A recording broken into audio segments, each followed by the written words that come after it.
All right, so let's read just a portion of Ezekiel 38. We won't even get to 39. You're going to have to do your homework yourself, all right? But I'm going to read you a few scriptures. Here we go. You can listen to this. Ezekiel 38, starting at verse 2. God speaks to a man named Ezekiel, a Hebrew, a Jewish man, and says, Son of man, set your face toward Gog, of the land of Magog. So first of all, let's clear up the confusion. Gog is the person, Magog is the land. Gog is the leader of a land called Magog. Who is this Gog? He's called the prince of Rosh, Mesec, and Tubal. And prophesy against him, and I will turn you around. That means he was going somewhere and he gets arrested in his tracks and he's redirected. I will turn you around, put hooks into your jaws, and lead you out with all your army. Skip a little bit, verse 5. Persia, Ethiopia, or Cush in Hebrew, and Libya are with them. Gomer and all its troops, the house of Togarmah, from the far north. I say the far north.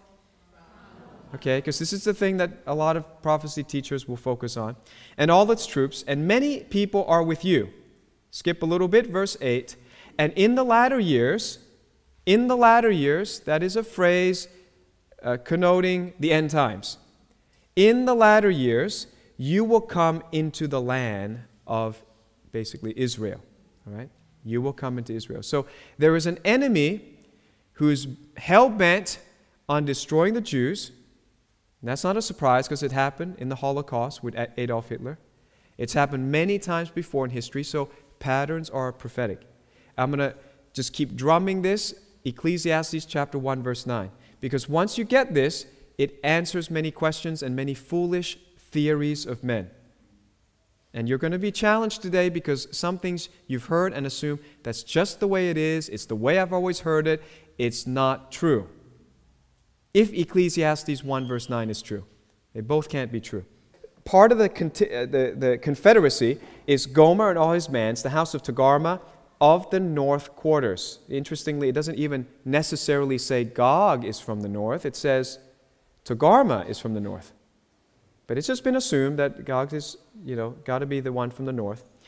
Could be true. And many people with thee. It's too many to even name. All right.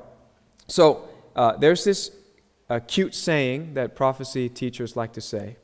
If you draw a straight line from Jerusalem up north, it will cross downtown Moscow. The fact is, if you pull out a map and draw a bent line, yeah, you could get to Moscow. But it's certainly not a straight line at all to Moscow. Not only that, you do realize that all maps are distorted because maps are 2D and we live on a 3D sphere. The earth is curved. And so even a straight line pointing north on a flat map brings us to a different place. And then if we, so there's a straight line, all right? Guess where it brings us to? Crimea. That's a straight line north on a flat map, Crimea. That's exciting because Crimea is definitely in the news, right? Now, what we really want is a geodesic line. What is that? That's a straight line drawn on a curved object. So we draw a geodesic line to true north. It points us this way. From Jerusalem, it goes to Ankara, which is the capital of Turkey. That's fascinating because the Bible has said Turkey is going to be a main player.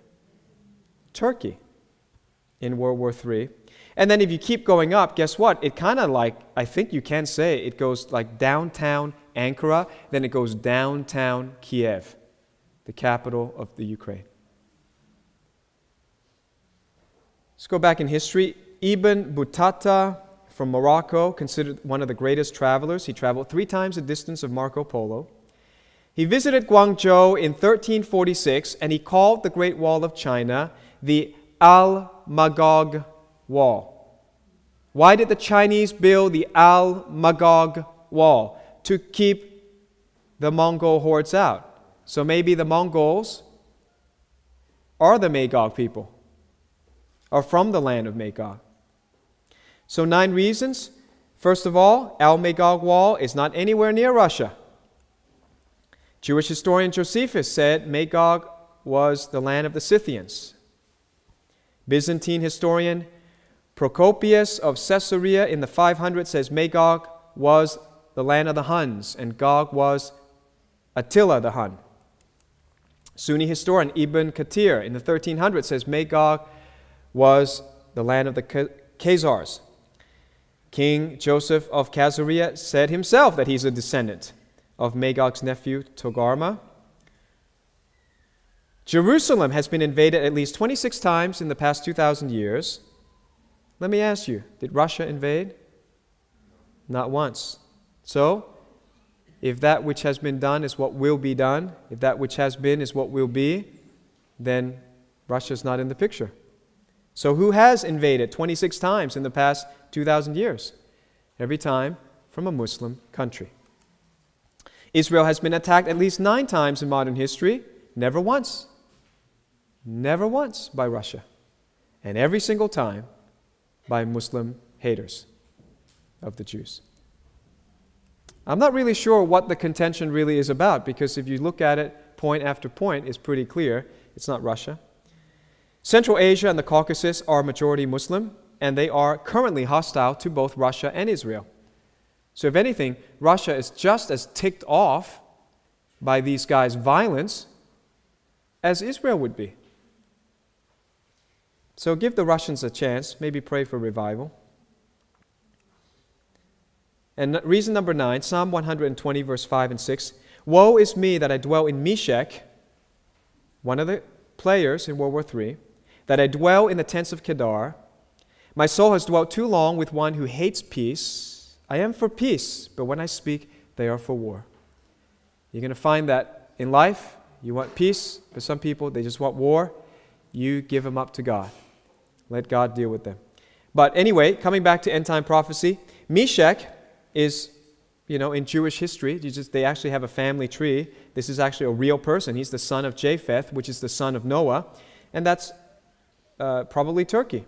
Kedar is the son of Ishmael, so clearly that's either Egypt or Arabia. So Mesec cannot be Moscow, even though Americans say Mesec, Moscow, Mesec, Moscow. You cannot do that. You cannot do that to languages. Sound alike is not a good enough reason. They're 2 different languages. Mesec is not a place where the psalmist likely lived if Mesec is Moscow. The psalmist said he lived, woe is me if I live in Mesec. And I don't know any Jew who went all the way up to Moscow back in those days. Moscow also never threatened war against the Jews during biblical times. So he's saying Mesec is so violent, so hell-bent on war, even when we want a peace treaty with them, they still want to fight us. Well, that's not Russia. You go back in history 3,000 years ago when the Psalms were written, there's no evidence of a war with Russia. So I've given you 9 reasons.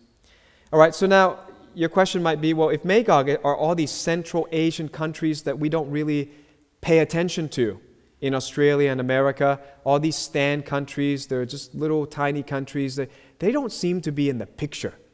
So how can Magog be involved in this end of days terrorist acts?